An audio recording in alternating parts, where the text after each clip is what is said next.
Right now, Thomas, I'm going to ask you to reach in your back pocket and put on your enterprise trucking expert hat, because it's time for your expertise this morning. We're talking about the things that you need to know. It's Wasson's Pro Guide to Booking Spot Market Loads as a carrier. Truth. And it has come through years of somewhat humorous suffering, so it is a little bit of a tongue-in-cheek, and ironically and accidentally one of the more popular social media posts I've done, so big congrats. But, so breaking it down, putting on the trucker hat, make sure there's some netting in the back, has to be super big, and if it was made in 1985, you win a prize. So, how do we do it?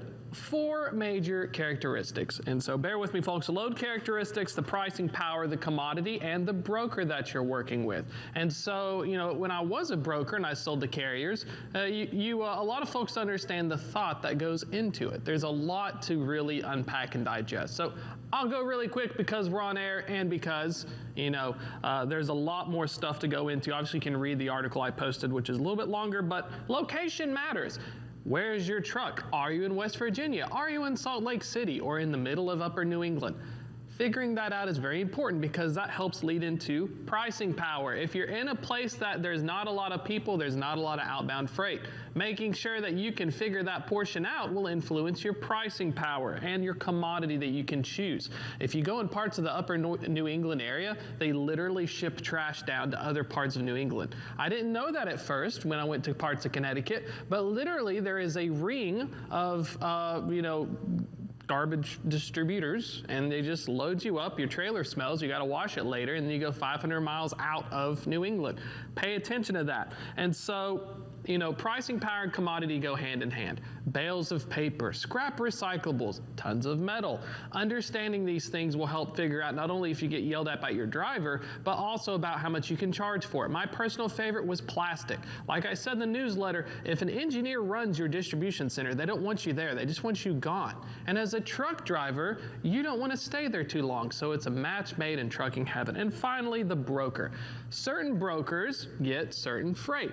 Some of these digital freight brokers may have large enterprise level like beverage distributors, beer distributors, grocers. Smaller ones may manage to find some mom and pop ones, and so it depends a lot on the platform. How do they track? Do they call your driver in the middle of the night and make him angry, then you get yelled at? A lot of things to consider that goes into pricing, but always remember that you're never going to make the right choice. You're only going to make the best choice you can. That's probably wrong, and then just hope you don't get yelled at as much. And hope that you can make the best out of that situation. Let's focus on that broker aspect a little bit. When you're a carrier, when do you take that jump in and you say, you know what, I need help navigating the spot market. I'm going to go to a broker and I'm going to try and be either sold by a broker, or do you see carriers reaching out to brokers and saying, hey, give me some freight on the spot market. This is what I want.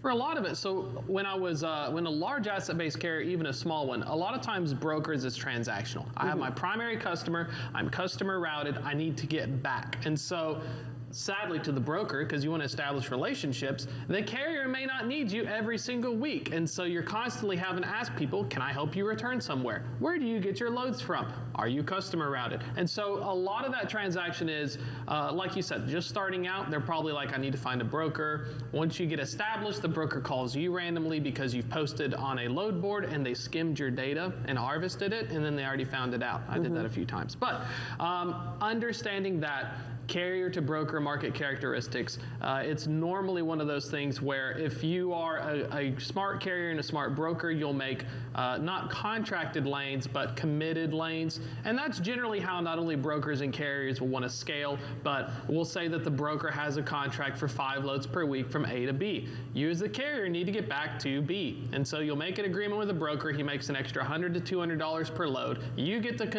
contractual freight that you could not have otherwise gotten due to your smaller size, and it's kind of a great way that both sides profit off of it. That's the best one. The funniest one is what I call market carriers, where you opportunistically, you're predatory in nature. You go after young novice brokers, and they post loads, so they'll purposefully sit their assets throughout the day until you get the right one, or somebody who needs, we call it cost plus in the brokerage world, or cost over, where we just gotta move it. Don't care what the loss is. So these guys will do that, and they'll make an extra 1,000 or 2,000. But if you add it all up, the final point here, even though you can be opportunistic as a market carrier, the price you pay in sitting those 5 hours, the lost utilization as a trucking company, it's a high risk, high reward strategy. Right.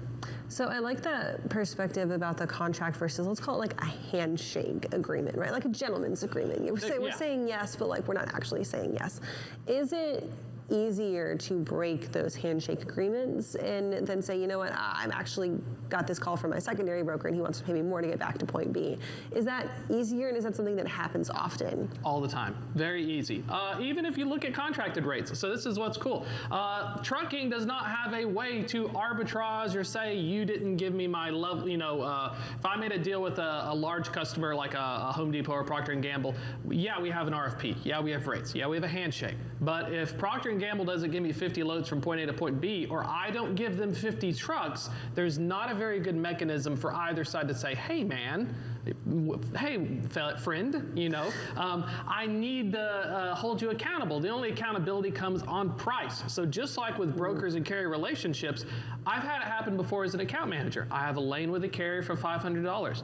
Another carrier rep comes in and offers me $400. And so now I take another carrier, and the poor original carrier is now priced out of the market. We're going to see that, by the way, with this downward trend in spot rates, the disruption, because brokerages live and die on the margin, and carriers will live and die on the rate. And as it goes downwards, that friendship may become frenemies. And those larger carriers can afford to take those hits more than the smaller carriers can, especially at the time when everything is expensive. Everything is expensive, and that's why you see a lot of the largest enterprise carriers mostly hanging out.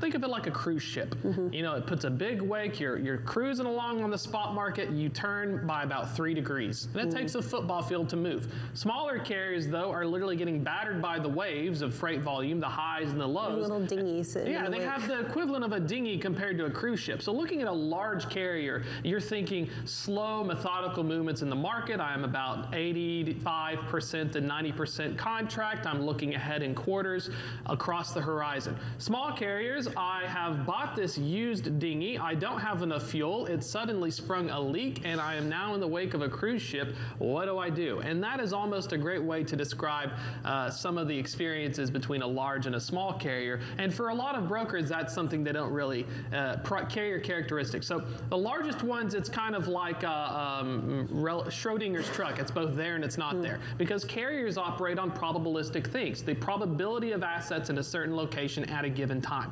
Smaller carriers know definitively, because you have 5 trucks, and if Bob says he's going to be there, Bob is in fact there. So always remember that when you're selling to large enterprise level carriers, it goes in the bucket.